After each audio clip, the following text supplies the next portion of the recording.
Apa yang perlu adalah tentu sekali adalah minat. Sebab bakat tanpa minat adalah pembunuh. Wanita hari ini. Wanita hari ini bijak mengatur, mengurus mata wataknya. Usahawati, ibu istri, permaisuri. Wanita hari ini di zaman modern masih kekalkan adatnya. Dihormati, disayangi, disanjungi. Wanita hari ini.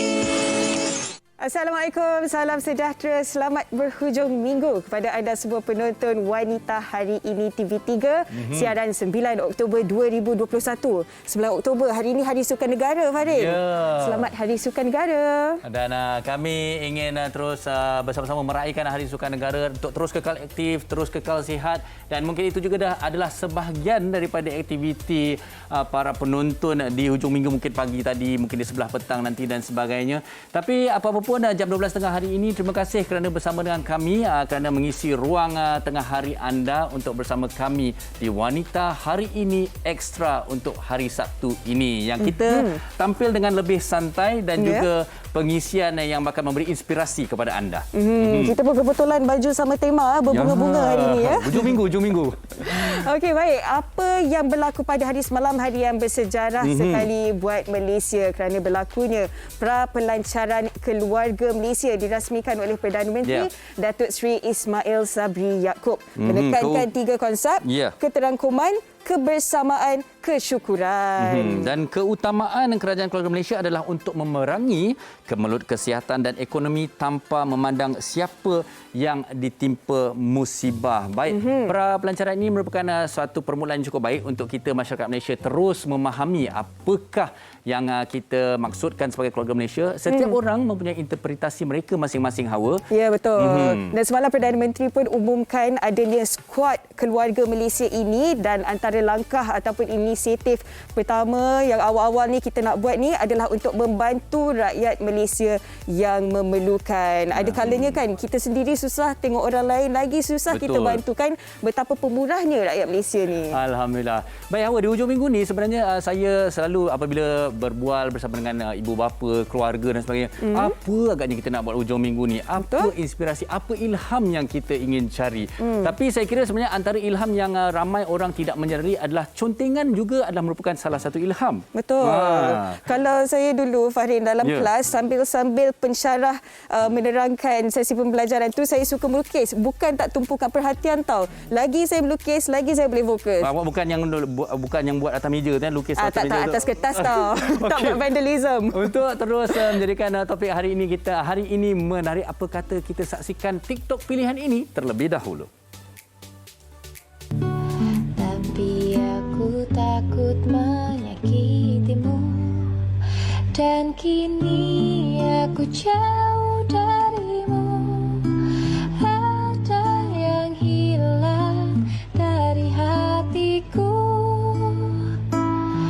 Cinta tak dapat ditebak, kapan maunya hati salah. So ambil biru pekat ni, letak kat atas ni. Sebab apa? Kita akan ambil gradient. Cerah, pekat sampai ke atas ni hitam.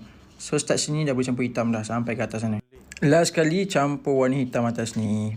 Make sure pekat tau. Kalau tak nanti dia jadi kelabu kalau dia kering. So make sure pekat. Ini jangan kau ikutkan tiba-tiba masa senang. Jangan skema sangat, buat je. Dapat. Dah siap dah, and then cabut.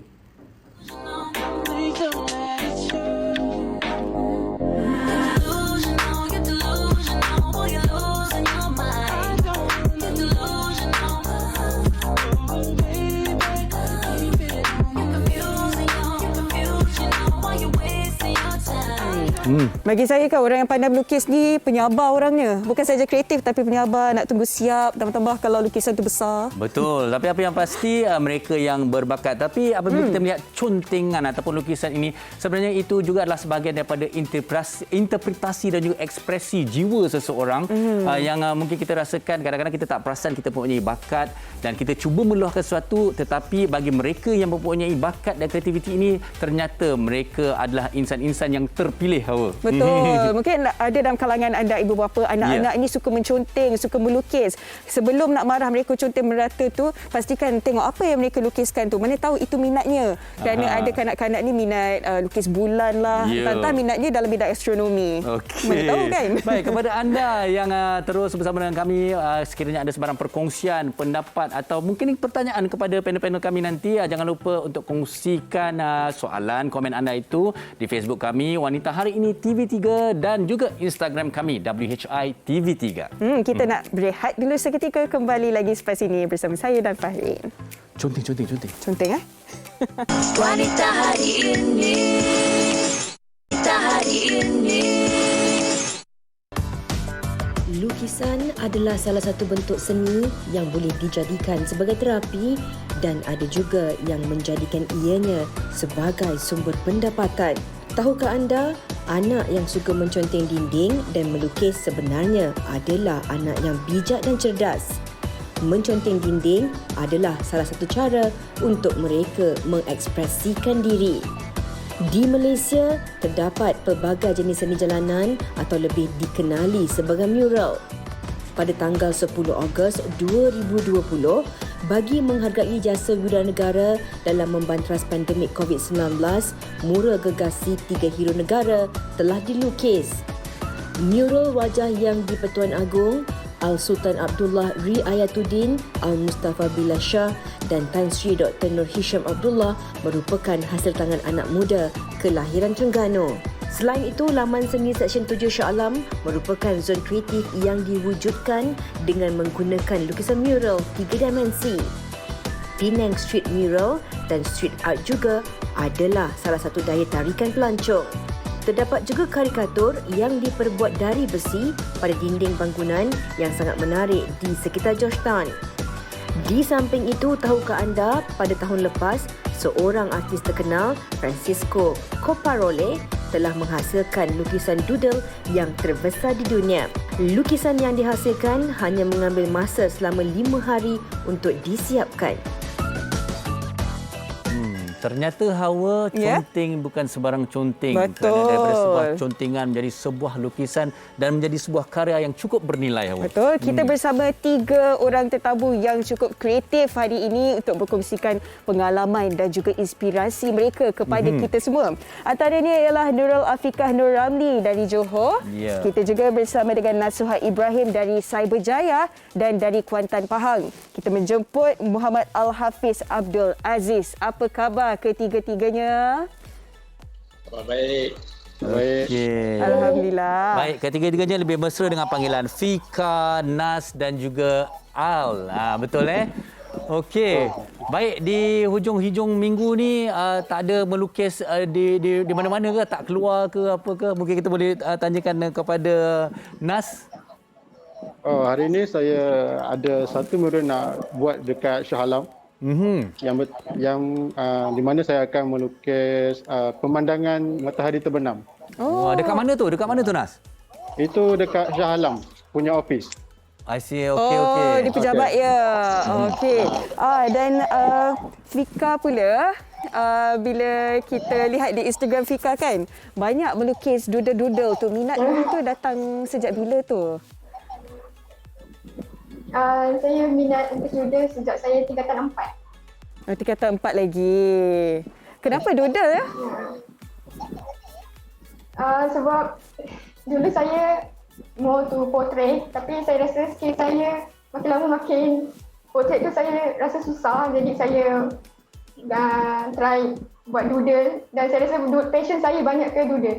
Okey, Fika, saya ada satu soalan tahu. Sebenarnya saya memang daripada malam tadi saya dah nak tanya. Sebenarnya kan ramai yang bertanya perkataan doodle ni baru-baru ini juga baru dia sebenarnya popular kan. 2-3 tahun ni. Apakah sebenarnya doodle ni, nak berbanding macam Fika sendiri kata tadi, saya tak berminat portrait, saya minat doodle. Mungkin boleh diperjelaskan lebih lanjut.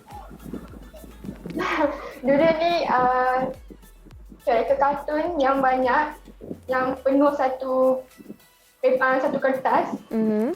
Bagi saya, sebab saya suka lukis benda-benda nature dan yang kompleks, jadi saya suka outline yang tebal lukis dalam satu kertas. Dia macam senang lah bagi saya. Kalau Fika lebih kepada doodle kan, beza dia dengan Al. Kalau Al ni lebih kepada mural, lebih kepada lukisan portrait kan. Al juga merupakan seorang guru kan. Tapi kan Al, adakah tema ataupun konsep lukisan Al ni lebih kepada mereka yang memberi inspirasi, pemimpin-pemimpin negara, atlet-atlet negara. Kita lihat Azizul Hasni Awang pun ada dilukis oleh Al. Kami sempat meninjau-ninjau Al punya Kita Instagram. stalk ni. Macam Ya, silakan Al. Silakan Al. Warahmatullahi wabarakatuh. Terima kasih saya Faring dan Hawa selaku host WHI. Okey, saya sebenarnya seorang guru yang berkhidmat di Kuantan. Jadi melukis ni adalah salah satu hobi saya. Okey, saya dari kecil di bangku sekolah saya memang suka melukis. Jadi untuk saya menghargai pengorbanan dari segi sukan, dari segi tokoh-tokoh pemimpin negara, saya akan menghasilkan potret. Okey, sebelum ni saya ada membuat lukisan-lukisan yang berkonsep lain, tapi dengan jiwa saya cuba menghasilkan lukisan-lukisan yang pelbagai. Tapi yang itu adalah lukisan first yang saya akan buat. Okey. Lukisan mural pun saya ada buat. Sebenarnya hari ini pun saya kena pergi melukis mural di sebuah hotel. Tapi saya tangguh negara. Saya tangguh sementara sebab saya ada live ni kan. Jadi Terima kasih banyak-banyak luangkan masa. Okey Al, kalau kita nak melihat daripada karya-karya Al yang memilih untuk sesuatu yang memberikan inspirasi dan juga semangat. Dan kalau kita tengok tidak kurang juga yang ada unsur-unsur patriotisme sebenarnya. Adakah ini memang minat ataupun pilihan Al sendiri? Okey, terima kasih pada soalan itu. Faring, memang saya minat, of course saya minat dengan apa yang saya buat, lukisan yang berkonsep naturalism, realism itu adalah saya punya kelebihan lah. Jadi saya cuba buat yang terbaik. Dalam masa sekarang pun saya ada jugalah tempahan-tempahan daripada individu-individu yang menginginkan hasil karya saya. Jadi alhamdulillah saya cuba penuhi. Dalam masa yang sama juga saya tidak lupa juga dengan saya punya fokus untuk pada murid-murid saya. Jadi saya sebenarnya nak menceritakan ruang lingkup di dalam sekolah sebab saya cikgu. Jadi bila kita menghasilkan lukisan di dalam sekolah ataupun di dalam kelas, saya lebih memahami apa yang budak inginkan. Okey, jadi di sekolah kita tak fokus kepada murid untuk mendapat skor A semata-mata. Kita harus memang sekolah, kalau tak dinafikan memang sekolah mahukan anak murid dia semua dapat A dalam SPM, subjek seni visual. Tapi kita sebagai cikgu harus membimbing dan memberi keyakinan kepada murid supaya mempunyai keinginan yang tinggi untuk menghasilkan lukisan setiap masa. Jadi sifat keinginan ini merupakan kesan positif untuk murid mengeksploitasi dan mengaplikasi kebolehan dalam diri mereka. Untuk mereka luahkan apa yang untuk menzahirkan apa di dalam pemikiran mereka, kreativiti mereka ya. Okey Nas, kalau kita lihat Nas ni pelbagai lukisan yang dibuat juga, tetapi pengkhususannya apa yang paling Nas minat sekali? Bagi saya sendiri, saya suka melukis identiti Malaysia seperti wow, apa-apa yang melambangkan Malaysia itu yang saya selalu masukkan dalam saya punya karya. Seperti yang boleh tengok kat belakang saya sekarang ni, satu mural yang dia satu mural yang saya baru siapkan di LRT Subang Jaya. So dalam boleh tengok dekat yang apa yang saya lukis di belakang ni ada kesenian yang melambangkan Malaysia. So saya banyak membawa identiti Malaysia dalam karya saya. Okey, kalau kita lihat ada kepelbagaian di situ Nas. Okey, mungkin Nas boleh tunjukkan satu persatu apa yang ada di belakang tu untuk diterjemahkan maksudnya. Okey. Contoh seperti yang saya boleh tunjuk, sekarang ni kita ada harimau belang di mana yang melambangkan kita punya haiwan kebangsaan. Ya. Kan? Kita ada kuda kepang. Ada ada wow. Kita ada, sebenarnya inilah mural ini bertemakan sejarah kereta api di Malaysia. So kalau kalian ingin melihat saya lagi dekat, boleh datang ke LRT Subang Jaya. Okey, berapa lama nak ambil masa untuk menyudahkan mural ini? Sebab sebenarnya mural ini sangat besar. Kalau saya pergi belakang sikit, ambil masa hampir sebulan juga untuk saya siapkan. Oh, seorang diri saja Nas lukis seorang diri je? saja. Wah, hebat dan cukup berbakat. Menggunakan alat apa tu Nas? Apa? Alat yang digunakan tu? Bahan alat yang saya guna antaranya cat dinding dan kapur dengan spray yang berwarna hitam putih dan beberapa warna yang saya masukkan berdasarkan permintaan klien. Baik. Okey, baik. Sebelum kita bertanyakan lebih lanjut kepada Fika dan juga tetamu-tetamu lain, Nas dan juga Al, wartawan kita Syifa sempat bersama dengan seorang pelukis mural ini. Jom kita saksikan pengalaman dan perkongsiannya.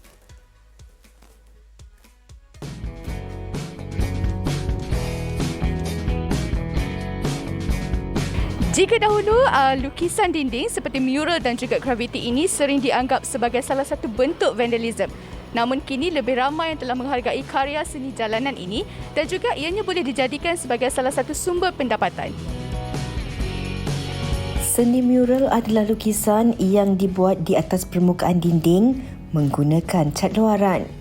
Samsul Hafiz Adeno sudah menceburi bidang seni kreatif ini sejak 7 tahun yang lalu. Saya dapat inspirasi biasanya daripada penglihatan lah, maknanya dari segi visual. Maknanya tak kisahlah kita tengok daripada alam sekitar ke, daripada pembacaan buku-buku yang kita tengok tu. Kemudian apa yang kita tengok tu kita cuba tafsirkan pula di dalam artwork kita dan berkarya kita. Sebuah karya mural yang dihasilkan mempunyai mesej yang tersendiri. Setiap pelukis perlu mencari identiti mereka dan ianya perlu disertakan dengan minat. Apa yang perlu adalah tentu sekali adalah minat, sebab bakat tanpa minat adalah pembunuh impian. So apa saja tak kisahlah kita buat art ke, kita buat kerja lain ke, minat tu adalah satu perkara yang penting, sebab itu yang akan drive kita untuk terus melukis. Dan cara untuk dapatkan minat tu adalah dengan cuba dedahkan diri kita, expose diri kita kepada benda yang kita minat tu. Macam kita minat art, kita cuba dedahkan diri kita kepada art tu sendiri. Tampak senang, namun seni lukisan mural mempunyai cabaran yang tersendiri, terutamanya jika perlu melukis di tempat yang tinggi. Teknik marking selalunya digunakan pelukis bagi menzahirkan lukisan digital ke atas dinding sesebuah bangunan. Untuk permulaan, masa saya mula-mula belajar buat mural ni, memang agak berpeluh jugalah kalau tengah nak fikir macam mana nak pindahkan daripada bentuk kecil tu ke dinding yang lebih besar. Tapi itulah orang kata pembelajaran ya. Kita start belajar, mula-mula kita buat tu dan kita belajar, semakin lama makin belajar, lama-lama benda yang susah tu dia akan jadi lebih senang. Tidak mudah untuk menghasilkan sebuah mural bagi membuka mata orang ramai menyaksikan keunikan seni lukisan dinding. Saya minat untuk petik kembali adalah bakat tanpa minat adalah pembunuh impian. Sebab itulah kepada para ibu bapa ataupun siapa saja yang mempunyai bakat untuk melukis dan sebagainya, silalah gilaplah bakat itu kerana ia memberikan sesuatu yang mungkin hasil yang sangat besar pada suatu hari nanti. Terima kasih kepada wartawan kami tadi Syifa kerana menyediakan satu laporan yang cukup menarik buat kami. Mana tahu kan kalau dipupuk dari kecil lagi, besar nanti boleh jadi hebat macam tetamu kita ni juga kan. Baik, kita nak teruskan dengan Fika. Fika, saya pasti setiap pelukis ada mesej-mesej yang nak disampaikan melalui lukisan-lukisan mereka. Kalau Fika sendiri melalui lukisan doodle, ada sertai apa-apa kempen kesedaran ke untuk berkongsi dengan mereka yang meminati lukisan doodle ini? Masa saya suka lukis doodle ikut sesuatu tema. Macam kalau Palestin, beberapa bulan lepas ada untuk support Palestin, saya buat doodle untuk tema apa yang ada waktu tu dan apa yang perlu kita letak melalui segi pandangan kita, tengok berita, televisyen. Antara temanya, Fika? Saya melalui keterangan. Antara tema? Temanya seni kartun dengan apa yang saya lihat daripada pandangan saya lah. Itu sebenarnya konsep dia. Tapi kalau kita perhatikan kan Fika, setiap daripada hasil karya Fika ni warnanya hitam putih saja. Adakah ini merupakan konsep ataupun bagaimana sebenarnya? Konsep saya, identiti saya. Memang tak ada rasa nak buat warna-warni sekali-sekala. Tengah praktis. Tapi kenapa hitam putih? Adakah sebab nak bagi orang tengok fokus kepada lukisan itu saja, bukan terhadap warnanya kan? Lebih kurang. Okey. Baik. Terima kasih Fika. Kita nak tanyakan juga pada Al lah. Al ni antara yang menarik perhatian juga, beliau juga adalah seorang pendidik. Jadi kan daripada seni ilham kreativiti ataupun seni contengan ini ataupun lukisan lah kita boleh katakan, apakah sebenarnya hikmah ataupun apa yang boleh diberikan kepada anak-anak ini dalam menggilap potensi dan bakat mereka daripada pemerhatian seorang guru? Terima kasih Farin. Bagi pandangan saya lah, saya juga sebagai ibu bapa. Jadi kita sebenarnya sebagai ibu bapa mesti kita tahu anak kita ini mempunyai imajinasi yang tinggi. Dia orang masa zaman kanak-kanak ini sangat kreatif. Dia orang berfikir dan kreatif. Kita sebenarnya sebagai ibu bapa ataupun saya sebagai cikgu, kita boleh pupuk dari kecil lagi. Jadi aktiviti-aktiviti apa boleh membentuk kreativiti anak-anak. Jadi satu ini adalah seni lukis. Jadi seni lukis sangat memain peranan dalam perkembangan intelektual dan emosional kanak-kanak. Dan satu lagi, dia juga merupakan satu medium komunikasi bagi kanak-kanak selain daripada pertuturan. Jadi ibu bapa sebenarnya saya pun akan membekalkan ada lukisan ataupun alat lukisan yang dari segi kualiti dan jenisnya itu perlu diambil kira, sebab melukis anak-anak perlu melukis dengan betul. Jadi kita tengok hari itu kan viral satu cerita kanak-kanak menjual lukisan dia di tepi rumah dengan harga RM1. Ya, jadi itu satu keinginan kanak-kanak sebenarnya, ingin menjadi yang dia ingin menjadi yang terbaik. Jadi apabila dia orang dewasa, dia orang akan terbawa-bawa perangai ini ataupun sikap ini, dia orang akan jadi yang lebih profesional dalam bidang ini. Jadi kita sebagai mak ayah ataupun cikgu mestilah memupuk mereka daripada awal. Mestilah betul. Dia lagi seronok bila minat, berbakat, lepas tu boleh menjana pendapatan juga. Bila Dan dah tengok dari disokong. kecil tu. Betul. Baik, kita teruskan dengan Nas. Nas, kalau kita lihat sebentar tadi Al ada katakan lukisan ini sebagai medium komunikasi juga. Apa pendapat Nas? Bagi saya, selain pada kita guna untuk komunikasi dengan orang yang melihat karya saya juga gunakan sebagai satu terapi untuk saya keluarkan idea yang ada dalam kepala saya. So, disebabkan saya mempunyai banyak idea, so peluang seperti mural inilah yang banyak membantu saya untuk saya melukis apa yang saya ingin sampaikan kepada orang luar sana. Okey. Nas melukis mural dan juga doodle kan, dan biasanya inspirasi apa nak dilukis itu datang dari mana ya? Biasanya inspirasi yang datang dari yang saya lukis biasanya datang daripada permintaan customer saya sendiri, dan juga daripada elemen-elemen yang saya selalu masukkan dalam saya punya karya ialah identiti Malaysia itu sendiri, dan apa sahaja yang saya rasa sesuai untuk dimasukkan dalam lukisan saya. Okey, Nas, ini satu soalan yang menarik, Nas. Kalau kita lihat sebenarnya kreativiti ini boleh dilakukan di mana-mana saja. Orang beranggapan bahawa lukisan ini mungkin di atas kertas saja. Okey, ternyata mural di atas dinding. Tapi kalau kita lihat Nas juga ada melukis di pelbagai permukaan, termasuk kereta dan sebagainya. Jadi macam mana Nas meluahkan ataupun memilih permukaan-permukaan untuk dijadikan sebuah karya? untuk saya memilih satu permukaan, saya akan lihat pada keadaan dia, adakah dia sesuai ataupun selamat untuk saya buat kerja. So dari situ juga saya akan fikirkan apa yang ada yang patut saya lukis di atas dinding tersebut. Itu ilhamnya ya. Baik, sebelum kita teruskan bersama dengan Nas, Fika dan juga Al, kita ada lagi satu kisah yang cukup memberi inspirasi. Seorang ibu yang cukup kreatif sekali melukis. Nama Instagram dia pun Doodle Mama. Doodle Mama. Kita bersama Doodle Mama. Tidak semua orang dilahirkan dengan bakat melukis. Menyedari akan kebolehannya dalam bidang seni lukis, Junisa Jaafar Siddiq, 42 tahun, kini telah menghasilkan lebih 100 karya seni.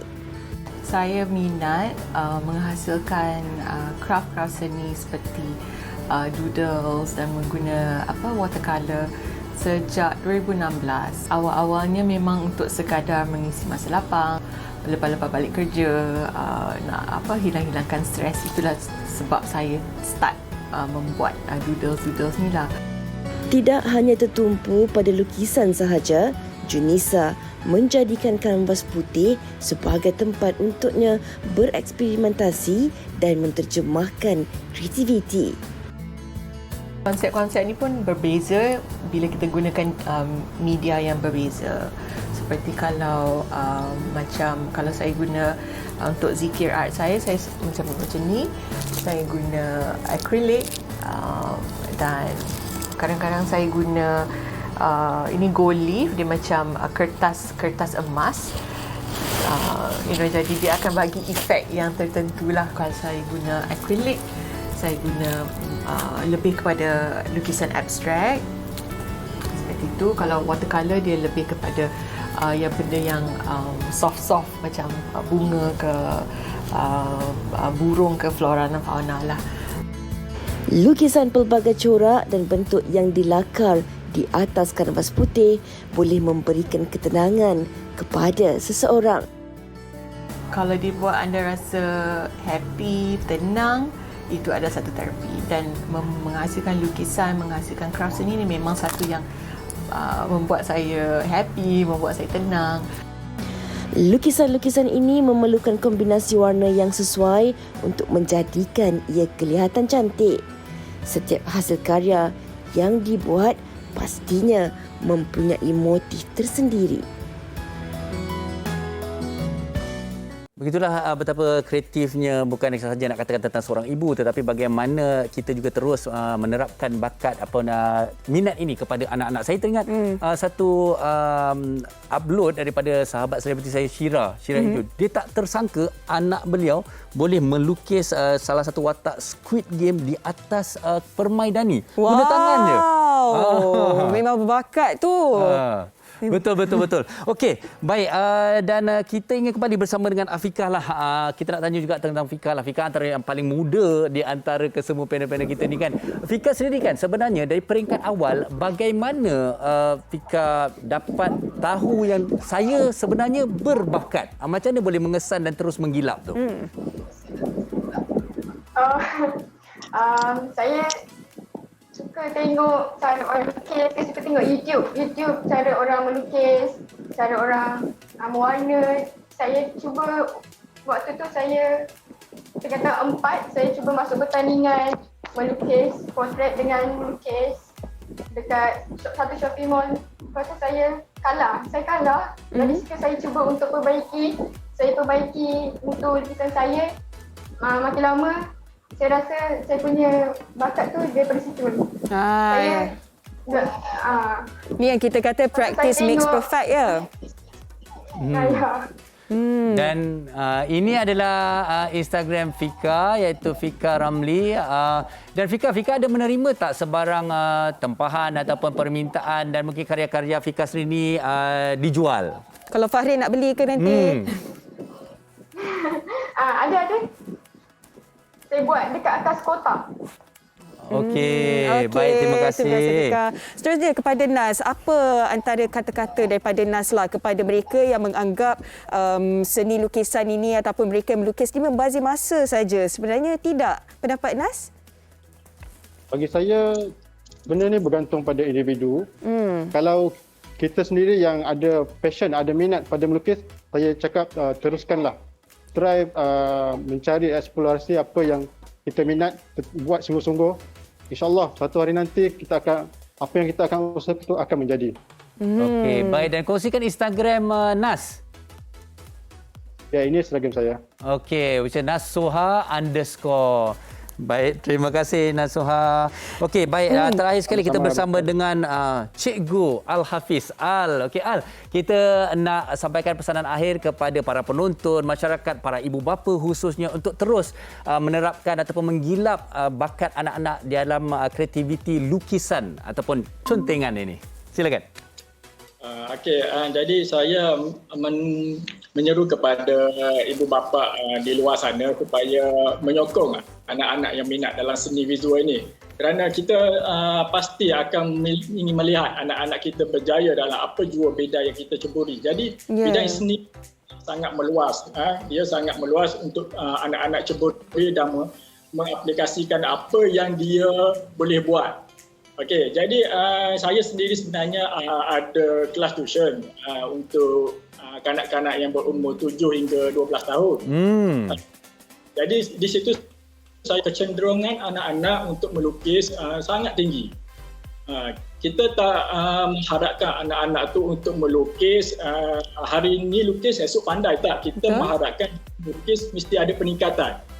Okey, mesti ada peningkatan. Kita untuk mengelakkan daripada anak-anak kita membuang masa. Dia ada yang berfaedah, iaitu aktiviti berfaedah untuk melukis. Daripada dia orang main handset ataupun dia orang berlari ke sana sini. Ya, masa tu lebih baik digunakan untuk melukis dan explore kreativiti mereka, ya. Cikgu Al, kalau mereka nak lihat hasil lukisan Cikgu Al di Facebook dan Instagram ada, ya? Ya, ada. Baik. Okey, kita ucapkan terima kasih sekali lagi kepada ketiga-tiga tetamu kita, Nurul Afika, Nasuha Ibrahim dan juga Muhammad Al-Hafiz Abdul Aziz, kerana bersama dengan kita untuk perbincangan sebentar saja tadi. Teruslah gilap anda dan semoga terus berjaya. Banyak lagi perkongsian kami untuk anda penonton WHI. Kita nak berehat dulu seketika. Kembali lagi selepas ini. Wanita hari ini, wanita hari ini.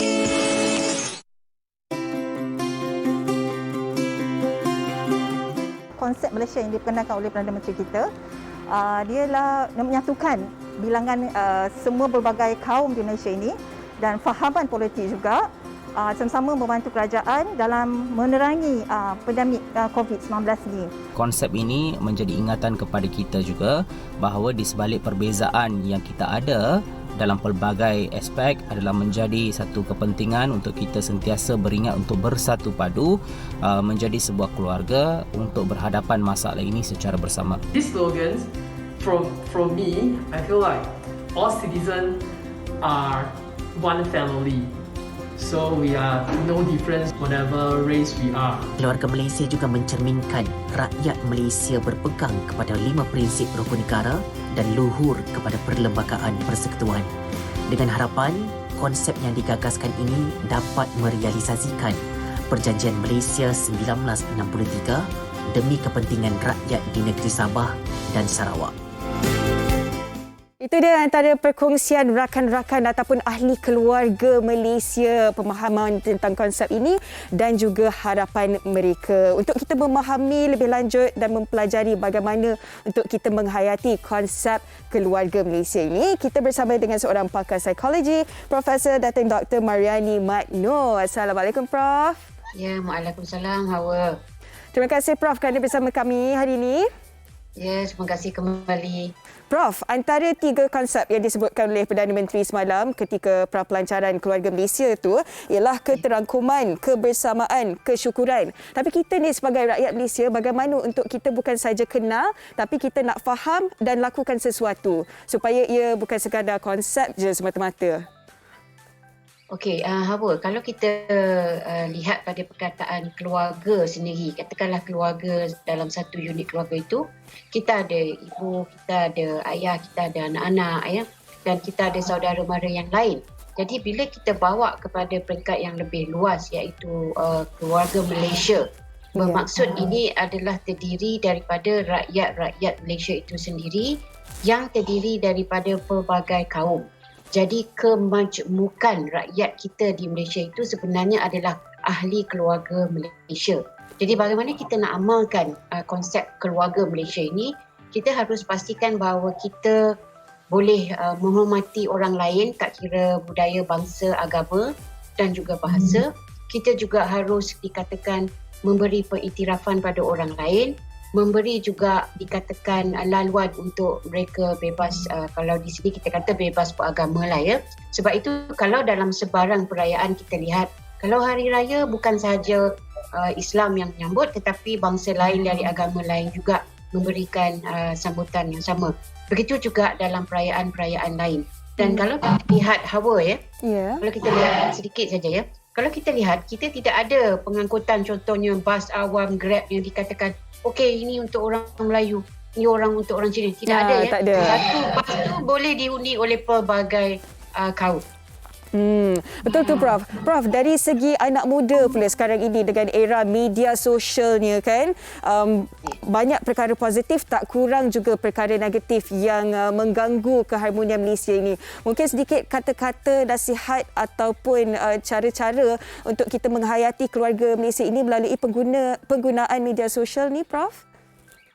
Okey, dalam aspek penggunaan media sosial, yang penting sekarang ini mereka tidak berkata-kata, tetapi kata-kata itu melalui nukilan-nukilan gerakan jari jemari untuk menaik perkataan. Jadi seharusnya apa sahaja yang nak diluahkan dalam laman media sosial itu haruslah dikatakan mempunyai ciri-ciri boleh memahami kaum lain, jaga sensitiviti kaum lain juga, jaga sensitiviti agama dan juga bangsa agama yang lain. Dengan kata adalah kita harus menghormati antara satu sama lain, baik dalam bualan di luar laman media maupun dalam laman media itu sendiri. Kerana itulah salah satu platform untuk kita sentiasa berhubung antara satu sama lain, terutama dalam zaman pandemik ini. Ya, saya sangat-sangat setuju dan sokong apabila Prof sangat-sangat menekankan hormat antara satu sama lain. Dan sifat untuk menghormati ini pastinya dipupuk oleh ibu bapa kepada anak-anak mereka sejak kecil lagi. Jadi oleh ibu bapa pula untuk menerapkan konsep kekeluargaan, menghormati orang lain tak kira siapa pun. Bagaimana Prof? Ya, kalau dalam konsep ibu bapa ini, soalan Hawa tadi maksudnya rujuk pada ibu bapa lah kan. Jadi di sini maksudnya ibu bapa juga harus memainkan peranan yang penting. Mereka seharusnya menunjukkan contoh teladan. Sebagai contoh katakan mungkin saya sendiri berjiran dengan bangsa Cina ya. Jadi apa-apa perayaan kami akan sentiasa memberikan hadiah, kami akan sentiasa mengunjungi dululah ya sebelum zaman Covid. Jadi di sini maksudnya kita boleh menjadi contoh teladan pada anak-anak. Dan kalau kita nak berkata tentang bangsa lain, agama lain di hadapan anak-anak, sepatutnya apa yang kita patut amalkan adalah, sekali lagi saya katakan, adalah hormat bangsa lain, hormat mereka yang lain, walaupun orang kata berlainan warna kulit, berlainan bangsa dan juga berlainan agama. Sebab itu dalam keadaan sekarang ini, negara kita Malaysia aman, makmur, walaupun dikatakan masyarakatnya adalah masyarakat yang majmuk dan memang disebabkan oleh mereka daripada luar negara juga. Baik Prof, sering kali ketika Hari Kebangsaan, Hari Malaysia, kita sangatlah meraihkan warna-warni Malaysia ini. Masyarakatnya pelbagai, ada bangsa Melayu, Cina, India, Kadazan, Dayak dan sebagainya kan. Dan kalau boleh bagaimana untuk kita bukan sewaktu perayaan tertentu saja, sambutan hari tertentu saja, tetapi selama-lamanya. Bagaimana kita nak lihat keluarga Malaysia ni dari sudut yang positif yang kita harus jadikan sebahagian dalam hidup kita. Konsep muhibah ini Prof. Ya, kalau kita perlu sentiasa kekalkan keadaan yang sentiasa positif, walaupun saya sentiasa ulang, walaupun beza agama, walaupun beza bangsa dan walaupun berbeza fahaman politik, tetapi kita adalah rakyat Malaysia dan kita adalah keluarga Malaysia. Harus harus dikatakan kita pantau keselamatan orang lain juga. Dan pada saya, kalau kita adalah keluarga Malaysia, siapa saja di luar sana, baik kanak-kanak, baik orang dewasa, kalau anak itu bukan saja anak orang lain tetapi juga anak kita juga. Jadi dengan ini kita sentiasa pastikan bahawa keadaan yang positif sentiasa berada bukan saja dalam rumah tetapi juga di sekolah, di mana-mana saja kita berada, kita sentiasa pastikan bahawa keluarga ini kita jaga dengan baik. Dengan sebab itu kalau kita lihat di sini, apa-apa saja perayaan kita sentiasa bersama. Baik Prof. Selain daripada kepelbagaian bangsa, kita nak menghormati antara satu sama lain juga untuk menyantuni mereka yang lebih memerlukan juga antara konsep dalam idea keluarga Malaysia ini. Oleh itu Prof, kata-kata nasihat kepada penonton kita ini sebagai rakyat Malaysia, kita kalau boleh lihat orang lain jatuh, kita bangkitkan mereka, bantu mereka. Bukannya kalau lihat orang lain berjaya, kita jatuhkan mereka. Kata-kata nasihat dan semangat daripada Prof. Okey, pada saya sebagai ahli keluarga, kita patut bantu-membantu antara sama-sama satu sama lain. Jadi kalau dalam konteks dalam negara kita di Malaysia, siapa sahaja yang memerlukan bantuan, maka kita perlu pastikan bahawa kita dapat memberikan bantuan itu, terutama daripada mereka yang mampu untuk membantu, ya. Malah kalau mereka tak mampu membantu sekalipun, mereka boleh membantu daripada aspek emosi, sosial dan juga pastikan bahawa mereka juga tidak melalui apa yang dikatakan kemurungan dan sebagainya. Dengan kata lain, kita nak elakkan bahawa peristiwa-peristiwa yang negatif berlaku. Kita tidak mahu ramai rakyat Malaysia kita bunuh diri. Kita nak pastikan bahawa apabila kita sokong-menyokong antara satu sama lain, keadaan yang negatif, statistik yang kita lihat negatif itu pastinya kita dapat kurangkan untuk menunjukkan bahawa betapa orang kata kita ini satu keluarga, konsep keluarga Malaysia, orang kata keluarga bahagia. Ya, cukup-cukuplah COVID-19 ni memberi tekanan kepada kita. Kita sekarang ni nak menggembirakan antara satu sama lain, ya. Prof, di penghujung perbincangan kita nak kata-kata tips lah. Apa perkara kecil yang boleh kita lakukan sebenarnya yang melambangkan kita semua ini keluarga Malaysia?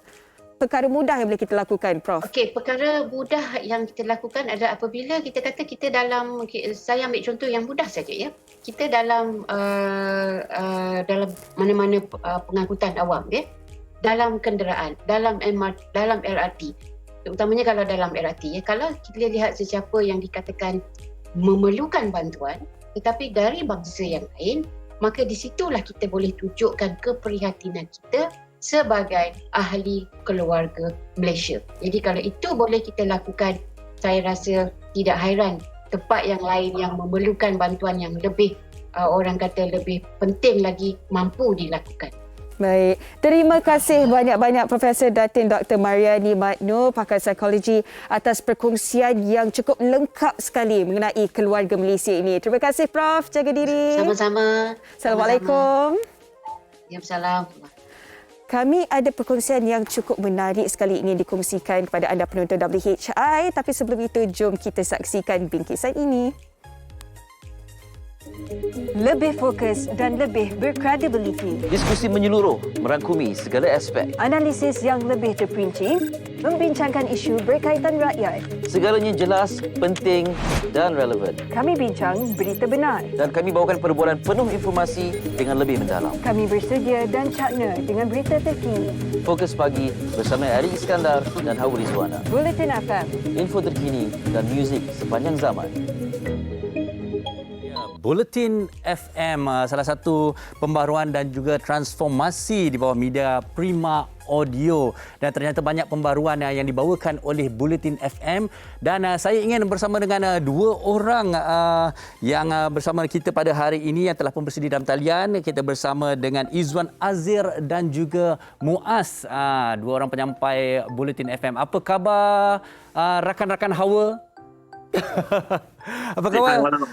Alhamdulillah. Apa khabar Farid di Sri Bentar? Alhamdulillah, sihat-sihat. Okey, Izwan dan juga Muaz masih lagi di konti ke, Muaz? Mungkin unmute-kan mic Muaz. Okey, maaf. Silakan. Okey. Sorry, nak menunjukkan yang kita tengah bersemangat, ya, untuk Bulletin FM ni. Maksudnya setiap hari menyalurkan maklumat kepada anda. Terbaik. Okey, seperti mana yang saya nyatakan di awal tadi, Izwan dan juga Muaz, satu pembaruan dan juga transformasi di bawah Media Prima Audio. Jadi apakah yang boleh diharapkan ataupun dinantikan oleh para pendengar bersama dengan Bulletin FM ni?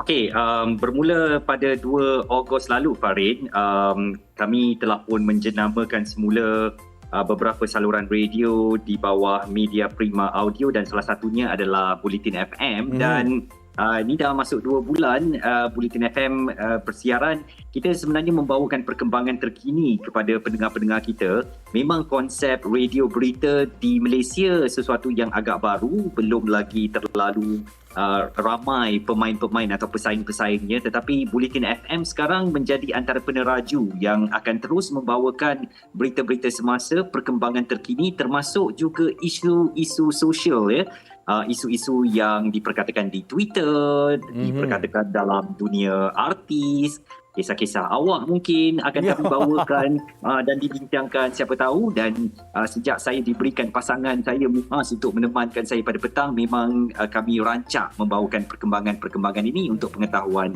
pendengar-pendengar kami. Izwan, kalau ada berita pasal saya tu, Izwan boleh telefon saya dulu kan? Mesti. Okey, kita nak tanyakan jugalah tentang kempen yang diketengahkan juga oleh Bulletin FM yang mengatakan bahawa banyak juga yang bakal membantu para usahawan yang dikabarkan menawarkan dana perniagaan sehingga RM200,000. Mungkin boleh berkongsikan dengan kami? Betul, Farid, kalau kita tengok sekarang ni semua orang nak berniaga, tapi nak berniaga tu kadang-kadang tak ada modal dan mungkin juga tak tahu bagaimana caranya. Jadi kami di Bulletin FM ini menyediakan platform usahawan Bulletin FM yang mana kita beri ruang untuk mereka berkongsikan idea dan mereka ni akan di-guide oleh kita punya Coach One, iaitu juri tetap kita, dan juga ada semua mereka yang terlibat dalam industri perniagaan ini untuk memberikan panduan kepada mereka. Jadi apabila mereka ni telah pun melalui cabaran dan juga idea yang telah pun dikongsikan, kalau idea mereka tu hebat dan juga terpilih, mereka akan memenangi dana perniagaan yang akan diberikan, iaitu RM25,000 tunai akan diberikan dan juga RM175,000 untuk slot iklan radio. Jadi ini antara dana perniagaan yang permulaan untuk mereka agar perniagaan mereka tu dapat dikembangkan. Jadi untuk minggu ini kita dah ada 4 orang finalis yang terakhir yang akan melalui cabaran pada minggu hadapan bermula pada hari Isnin. Wah, jadi kita nak mewar-warkan kepada para usahawan untuk terus bersama dengan Bulletin FM. Muaz, okey. Baik, Muaz, kalau sebelum ni kalau kita lihat gandengan Muaz sebelum ni bersama AG dan juga Haiza, kali ini bersama dengan Izwan. Saya kira gandengan yang cukup menarik dan juga unik untuk diskusi harian Muaz dan Izwan. Mungkin Muaz dan Izwan boleh ceritakan chemistry anda berdua. Mungkin mulakan dengan Izwan. Sebelum ni kan Farin, Muaz ni dia ingat saya ni orang baca berita, orang serius lah. Tapi lepas dah 2 bulan dia duduk bersama saya ni, dia dapat nampak juga gila saya ni. Jadi kami ada chemistry. Ini memang satu padanan yang pada saya, Muaz ada kekuatan dia mungkin dalam bidang hiburan, dalam bidang sukan. Saya mungkin lebih serius sedikit, politik, ekonomi. Jadi apabila kita bergabung bersama setiap petang, saya rasa padanan kami seimbang untuk pendengar Cool FM. Jadi kami akan cater atau bawakan semua isu di atas meja. Kita akan kupas, kita akan telefon profesor, kita akan telefon penganalisis politik dan semuanya untuk kita bincangkan ataupun kita cari penyelesaian kepada isu yang berlaku. Jadi so far saya dengan Muaz ni kita boleh kancing apa orang panggil kancing lah. Muaz macam mana dengan pengalaman Muaz sendiri? Memang mula-mula kita rasa awkward lah sebab saya memang tak pernah berjumpa dengan Izwan walaupun dia lama dengan berita kan. Semua orang menjadikan dia sebagai idola dalam bidang news ni. Tapi bila saya bergabung dengan dia tu rasa mula-mula tu kita tak tahu boleh ke tak boleh masuk ni, tapi dalam bidang penyiaran itulah sesiapa saja kalau diberikan pasangan kita kena cuba untuk mencari chemistry. Jadi alhamdulillah saya rasa chemistry tu kita dah jumpa dan macam Izwan kata keunikan yang kita ada lah kan Farin. Kalau dua-dua dalam bidang yang sama tak ada warna-warninya, tapi kalau ada langit dan juga bumi kadang-kadang boleh berjumpa di tengah-tengah. Jadi saya rasa itu yang ada untuk diskusi harian Muaz dan juga Izwan. Betul. Okey, selain daripada frekuensi yang kita semua dah tahu, bagaimana ada sebarang cara lain yang boleh dikongsikan bagaimana pendengar boleh mendengar Bulletin FM ini?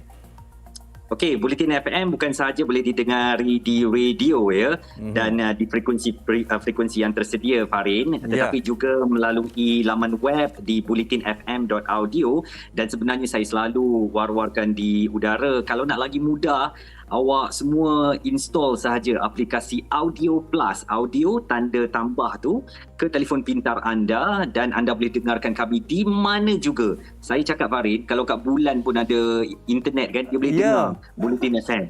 Jadi di mana sahaja tersedia data dan internet, anda boleh dengarkan Bulletin FM untuk mendapatkan info terkini dan muzik sepanjang zaman. Baik. Terima kasih sekali lagi kepada Izwan dan juga Muaz. Pastikan anda bersama dengan mereka di Bulletin FM untuk diskusi harian Muaz dan Izwan. Terima kasih kedua-duanya, dan kepada penonton-penonton wanita hari ini, kita berehat seketika. Selepas ini saya akan kembali bersama dengan Hawa Rizwana. Wanita hari ini, wanita hari ini. Kembali lagi di Wanita Hari Ini. Terima kasih kerana masih lagi setia bersama kami. Apa khabar anda semua? Apa perancangan hari ini? Okey. Baik, seperti mana yang Hawa katakan tadi, di hujung minggu ini kan pelbagai perancangan yang kita lakukan untuk keluarga kita. Tapi Hawa, saja dah saya nak buat tanya. Kita dah boleh rentas negeri belum? Dia buat tanya sebab jawapannya belum boleh lagi, Fahrin. Tunggu kita dah dapat 90% populasi dewasa divaksin dan diumumkan oleh kerajaan nanti. InsyaAllah kita semua teruja untuk menantikan berita baik itu. Kita masih lagi tinggal 0.6%. Sikit lagi. Okey, baik. Kita akan berehat untuk hari Ahad, dan pastikan anda kembali lagi bersama kami Wanita Hari Ini pada hari Isnin nanti 12 tengah hari untuk topik kedekut tak kena tempat. Kedekut tak kena tempat. Ini tak boleh dibuat kawan ni. Ya, betul. Farin pemurah orangnya. Alhamdulillah. Pemurah dari segi ilmu, suka belanja kawan-kawan. Okey, jadi kita tinggalkan anda di sini. Selamat berhujung minggu dan terus patuh pada SOP dan jaga diri baik-baik. Assalamualaikum. Bye, jumpa lagi. Wanita hari ini di zaman moden masih kekalkan adatnya. Dihormati, disayangi, disanjungi. Dia usahawati aliran masa kini, dia penyambung warisan Sri Kandidia. Lemah lembut, baik budi pekerti, tapi sekal hati dia tambah berani pendidik. Puteri